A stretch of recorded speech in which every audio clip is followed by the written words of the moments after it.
The most devastating moment in John Wayne's life wasn't on a battlefield or a movie set.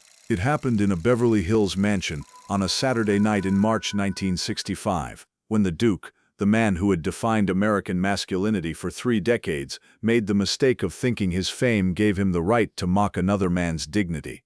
What followed was 3 seconds of absolute silence, one small gesture that carried the weight of moral judgment, and the complete destruction of John Wayne's reputation among the people whose respect he valued most. Dean Martin didn't throw a punch. He didn't raise his voice. He didn't deliver a lecture about tolerance and decency. He simply stood up from his chair, looked John Wayne in the eye with the kind of disappointed disgust usually reserved for something you'd scrape off your shoe, and walked out of the party. But in Hollywood's intricate social hierarchy, that single gesture was more destructive than any public scandal, more humiliating than any bad review, more devastating than any box office failure.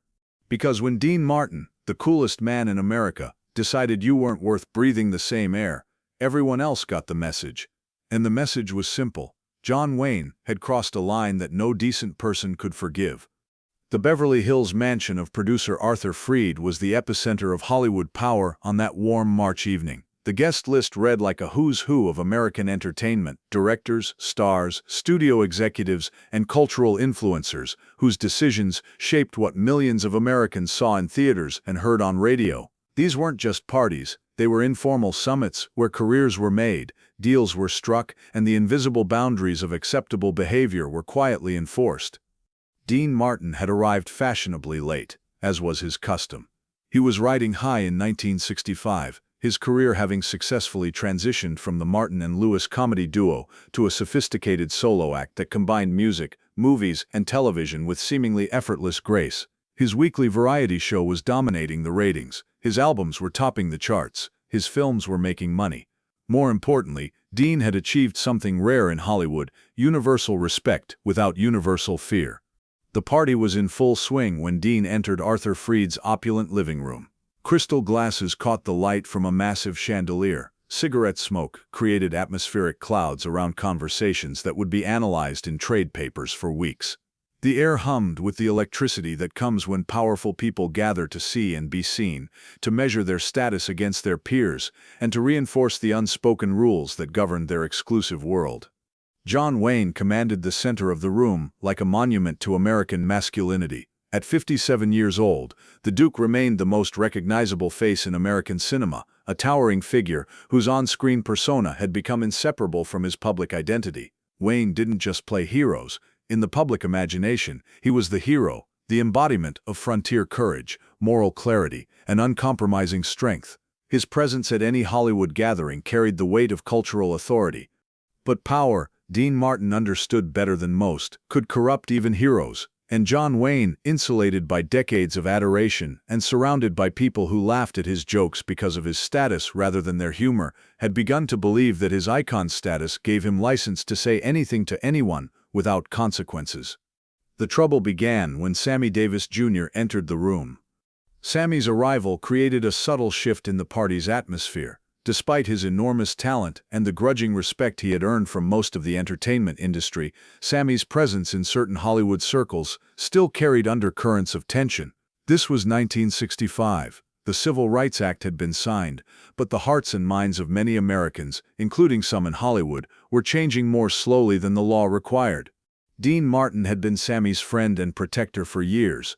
Their relationship transcended the usual boundaries of show business collaboration. It was a genuine brotherhood built on mutual respect, shared experience, and Dean's absolute refusal to tolerate any disrespect toward someone he considered family.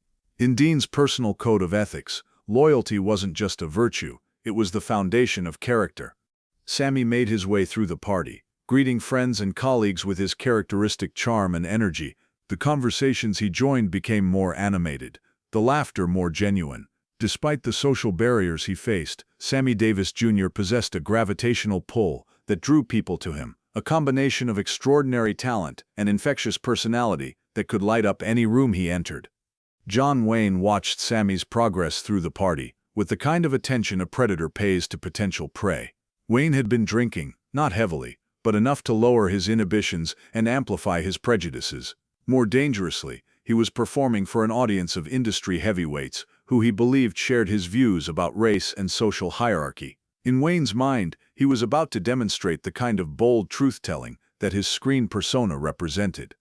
The confrontation began when Sammy approached a group that included Wayne, Dean, and several other prominent figures. Sammy was telling a story about a recent performance, his hands animated as he described the audience's reaction to a particularly challenging song. The group was laughing, engaged, enjoying Sammy's natural storytelling ability.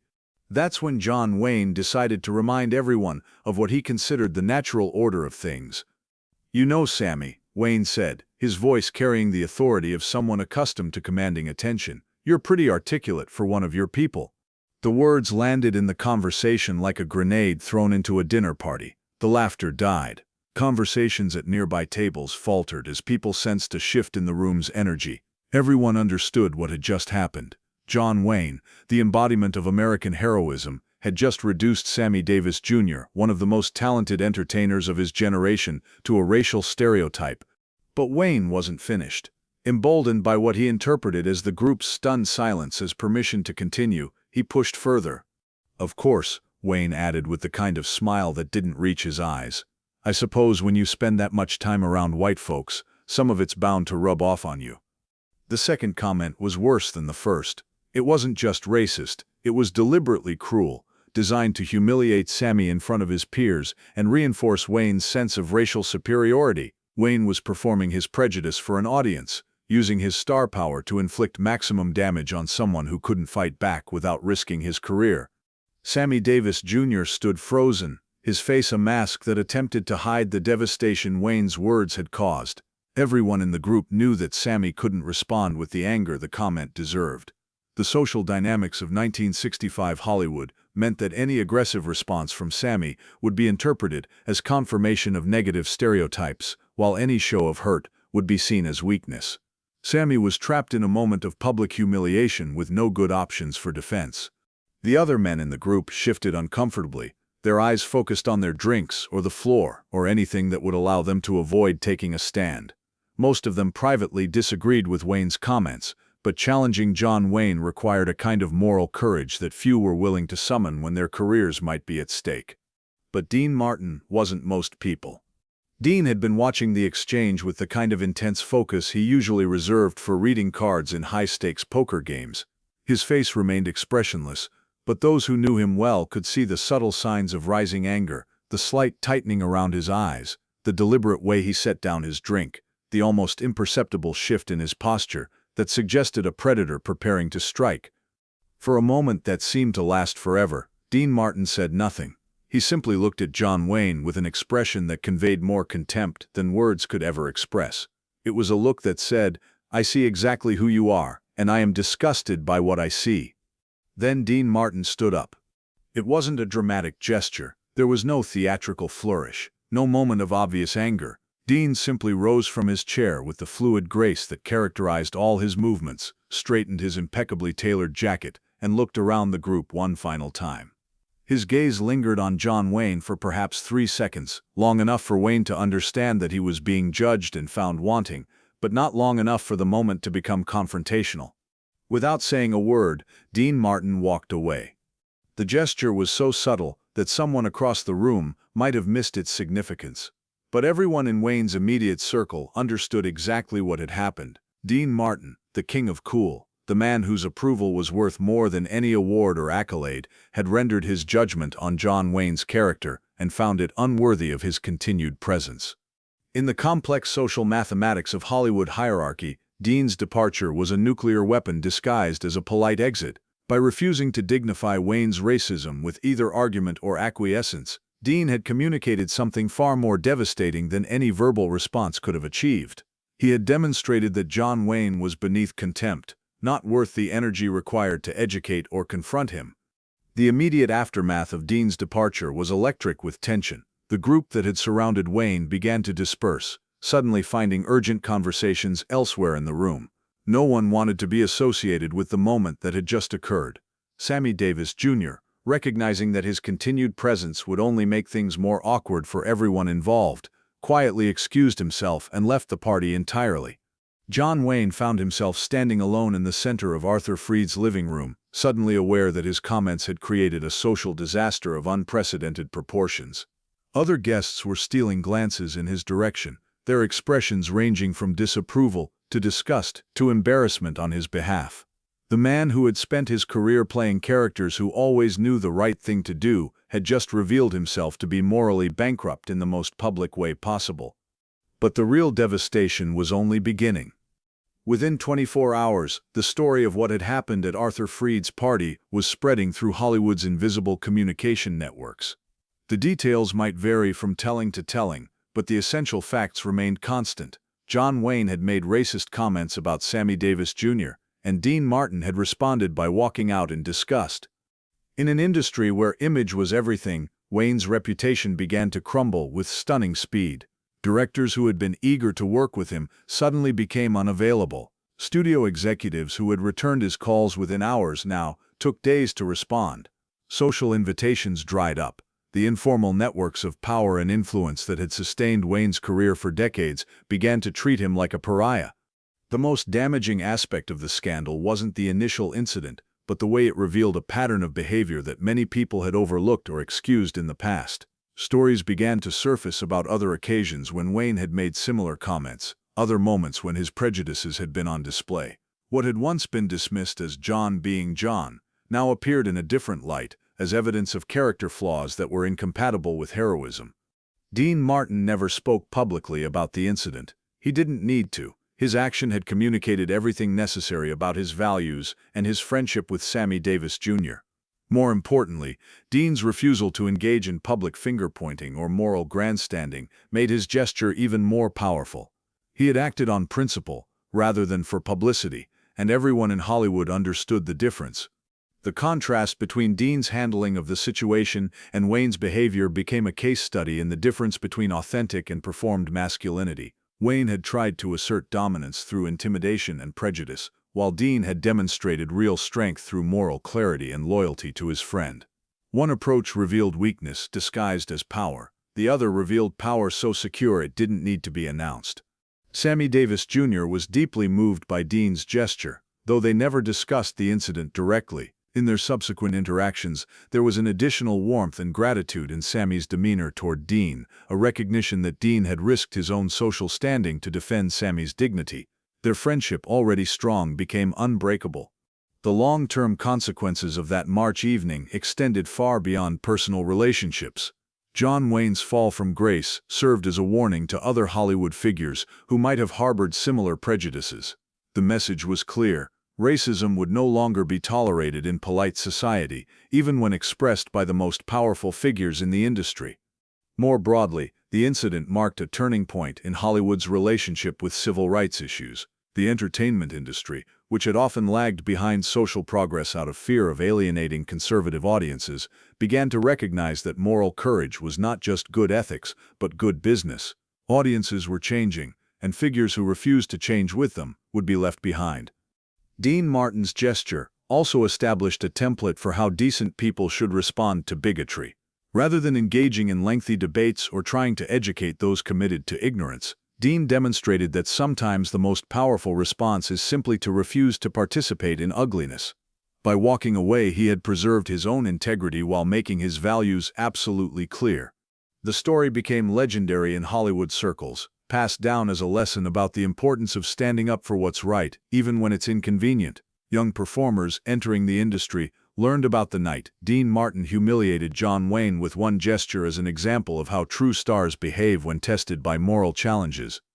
Years later, when John Wayne attempted to repair his reputation through charity work and more carefully chosen public statements, the damage from that March evening remained. He never fully recovered the universal respect he had once enjoyed, and his later films often seemed to carry the weight of his real-world failings. Audiences began to see past the heroic facade to the flawed man underneath. Dean Martin, by contrast, emerged from the incident with his reputation enhanced. His willingness to sacrifice social comfort for moral principle reinforced his status as not just an entertainer, but a man of genuine substance. The cool exterior that had made him famous now seemed to reflect inner strength rather than mere surface sophistication. The Beverly Hills mansion where the incident occurred has changed hands many times since 1965, but the room where Dean Martin took his stand remains largely unchanged. If you know where to look, you can still find the chair where he was sitting when John Wayne revealed his true character, and the path he took to the door when he decided that some things were more important than politeness. But the reverberations of that evening extended far beyond the walls of Arthur Freed's living room. Within a week of the party, Frank Sinatra had heard the complete story from Dean himself. Frank's reaction was swift and decisive. John Wayne was quietly removed from the guest list for all future Rat Pack gatherings. No announcement was made, no explanation given. Wayne simply ceased to exist in their social universe. The exclusion was devastating for Wayne, who had always prided himself on being accepted by Hollywood's inner circle. The Rat Pack represented the apex of cool sophistication in American culture, and being frozen out by them was tantamount to social death among the entertainment elite.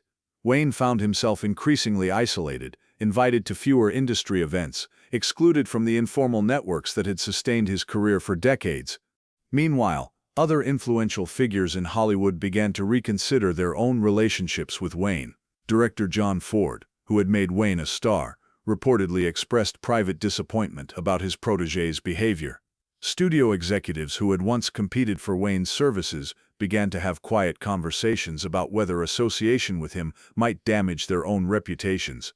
The most painful consequence for Wayne was personal rather than professional.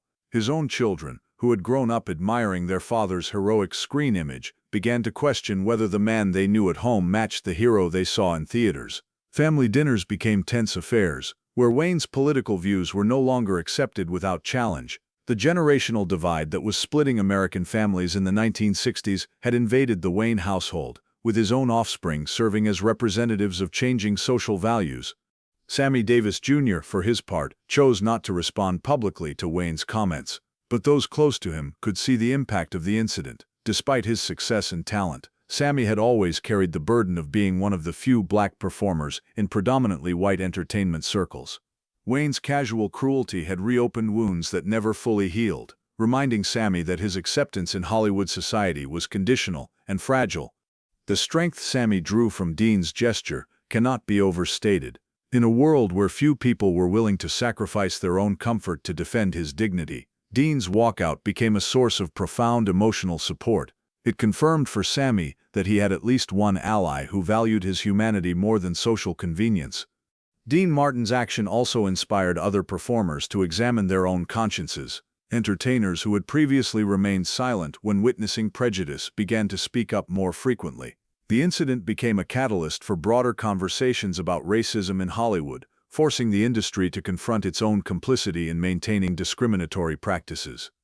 The media coverage of the incident was minimal, as was typical for Hollywood scandals in the 1960s. The entertainment press was largely controlled by studio publicity departments that had no interest in highlighting the moral failings of major stars. But the story spread through industry insiders and gradually leaked into public consciousness through gossip columns and magazine features. What made the story particularly powerful was its simplicity. There were no ambiguous motivations, no complex political calculations, no gray areas to debate. John Wayne had revealed himself to be a racist, and Dean Martin had responded with silent moral judgment. The clarity of the moral equation made it impossible for observers to remain neutral. The incident also highlighted the different approaches to masculinity represented by the two men. Wayne's brand of masculinity was based on domination, intimidation, and the assertion of hierarchical superiority. Dean's masculinity was grounded in confidence, loyalty, and the quiet strength that comes from moral certainty. The contrast couldn't have been starker, and audiences began to notice. In subsequent years, as America grappled with civil rights issues and generational change, the story of Dean's walkout became a cultural touchstone. It represented a moment when old prejudices were challenged by new values, when performative heroism was exposed by authentic courage. The 3 seconds of Dean's silence before he stood up encapsulated the moral awakening that was transforming American society. John Wayne's attempts to rehabilitate his image in later years were hindered by the persistence of that story. Every time he tried to portray himself as a defender of American values, critics would point to the night he had attacked Sammy Davis Jr.'s dignity. The incident became an indelible stain on his legacy, a reminder that private character ultimately matters more than public persona. For Dean Martin, the walkout became one of the defining moments of his career, though he never sought publicity from it. The gesture reinforced his reputation as a man of integrity who couldn't be bought, intimidated, or corrupted by the power structures of Hollywood. It demonstrated that his legendary coolness wasn't mere style, it was the external manifestation of unshakable inner principles. In the end, the night Dean Martin humiliated John Wayne with one gesture became a defining moment for both men and for Hollywood itself. It demonstrated that authentic heroism couldn't be performed, it could only be lived, one moral choice at a time, and it proved that sometimes the most powerful weapon against hatred isn't argument or anger, but the simple refusal to breathe the same air as those who practice it. The 3 seconds of silence before Dean stood up became 3 decades of consequences for John Wayne, a reminder that in the court of public opinion, character matters more than charisma, and dignity is more valuable than fame. Dean Martin walked out of that party, carrying more than just his coat. He carried with him the knowledge that he had done the right thing at the right moment, and that sometimes that's all the victory a decent person needs.